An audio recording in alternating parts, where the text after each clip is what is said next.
السلام علیکم، میرا نام محمد فاروق آصف، برین بوسٹرز کی طرف سے میں آپ سب کو خوش آمدید کہتا ہوں۔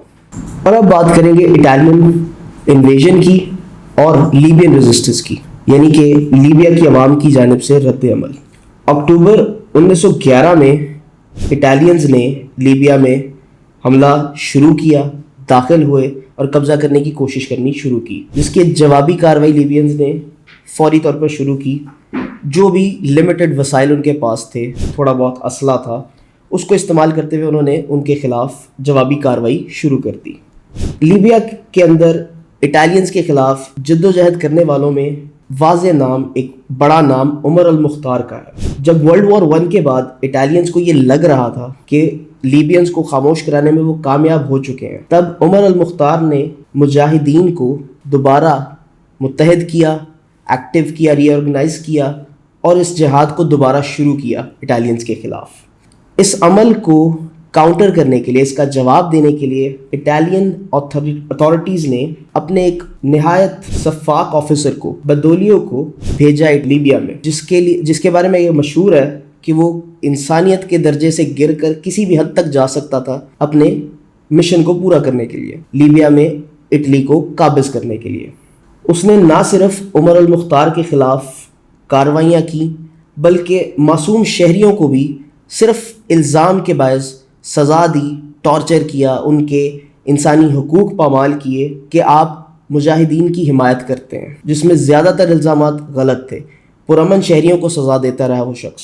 میزولینی نے اس کے بعد، جو کہ ایک بدنام زمانہ اٹالین ڈکٹیٹر تھا، ایک اور ہائی رینکنگ آفیسر کو بھیجا سینکڑوں لوگوں کو قتل کرنے کے لیے، خواہ وہ بزرگ تھے یا بچے، وہ جہاد کر رہے تھے، مجاہدین کا حصہ تھے یا نہیں، اس بات سے میزولینی کو کوئی فرق نہیں پڑتا۔ میزولینی کا کہنا یہ تھا کہ روڈولفو گراسینی کو بھیجنا ہی واحد حل ہے لیبینز کو خاموش کروانے کے لیے اور لیبیا میں کنٹرول حاصل کرنے کے لیے۔ اور اسی ضمن میں اس نے اپنے کیبنٹ کے اندر یہ بات کہی کہ anything and everything must be done to control Libya. Graziani نے لیبیا جانے کی حمایت کر دی، رضامند ہو گیا، اور اس نے میزولینی کے سامنے صرف ایک شرط رکھی۔ اس نے کہا کہ نہ اٹلی کا اور نہ ہی دنیا کے کسی اور کونے کا کوئی قانون مجھ پہ لاگو ہوگا، میں جو چاہے کروں، کوئی مجھے پوچھنے والا نہیں ہوگا، کوئی مجھے روکنے والا نہیں ہوگا، کسی قانون کے تحت میں سزا کا مرتکب نہیں ہوں گا، صرف اس شرط پہ میں لیبیا جاؤں۔ لیبیا جانے سے پہلے گراسیانی سوئٹزرلینڈ گیا، جہاں اس نے ایک اچھا خاصا وقت چھٹی کی مد میں گزارا۔ ہی واز آن ویکیشنز، اور وہاں اس نے ایک نہایت گھنونا قتل کرنے کا منصوبہ، لیبیا کی عوام کو ختم کرنے کا منصوبہ تیار کیا۔ میزولینی کے موٹو کے مطابق تمام لیبینز اگر وہ اس کے ساتھ نہیں ہیں تو مطلب یہ کہ وہ اس کے خلاف ہے۔ میزولینی کہتا ہے if you are not with me you are against me۔ اس کے مطابق، میزولینی کے مطابق، کنٹرول کرنے کا صرف ایک ہی طریقہ تھا کہ لوگوں کو مار دیا جائے، جو کہ انہوں نے کیا۔ لیبیا کی آدھی سے زیادہ آبادی کو، مردوں کو، عورتوں کو، بچوں کو، بزرگوں کو انہوں نے مار دیا، ڈائریکٹلی پبلک ہینگنگز کے تھرو اور شوٹنگز کے تھرو گولی مار دی اور سر عام پھانسی پر لٹکا دیا، اور انڈائریکٹلی بھوکا رکھ کے، بیماری کے ساتھ، خوف کے ساتھ، صرف اس لیے کہ وہ دنیا کو یہ دکھا سکے کہ دنیا کی باقی طاقتوں کی طرح اٹلی بھی کسی بھی ملک پر قبضہ کرنے کی طاقت رکھتا ہے۔ گراسیانی کا پلان یہ تھا کہ سب سے پہلے تو لیبیا کو آئسولیٹ کیا جائے، باہر کے نیبرز کے ساتھ جو کہ مجاہدین کو سپلائی فراہم کر رہے تھے، سپورٹ فراہم کر رہے تھے، ان کے ساتھ ان کا رابطہ ختم کیا جائے۔ اور اس کے بعد دوسرے پلان میں یہ تھا کہ کنسنٹریشن کیمپس بنائے جائیں، تربیتی کیمپس بنائے جائیں، جہاں پہ لیبیا کی عوام کو رکھا جائے تاکہ وہ ان پہ نظر رکھ سکیں، ان کو کنٹرول کر سکیں، جیسا چاہے رویہ کیا جا سکے ان کے ساتھ، اور اگر ضرورت پڑے تو ان کو مار بھی دیا جائے۔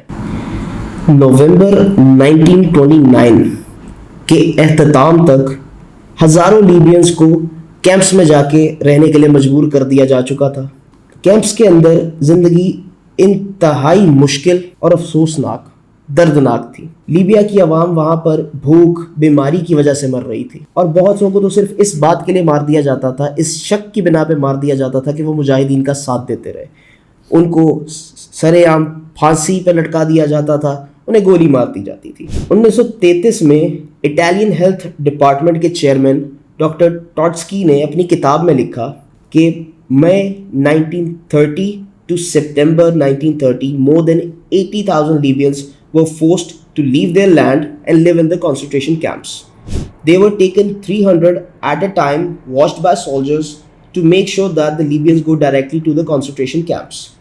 Dr. Todsky continued, by the end of 1930, all Libyans who lived in the tents were forced to go live in the camps. 55% of the Libyans died in the camps.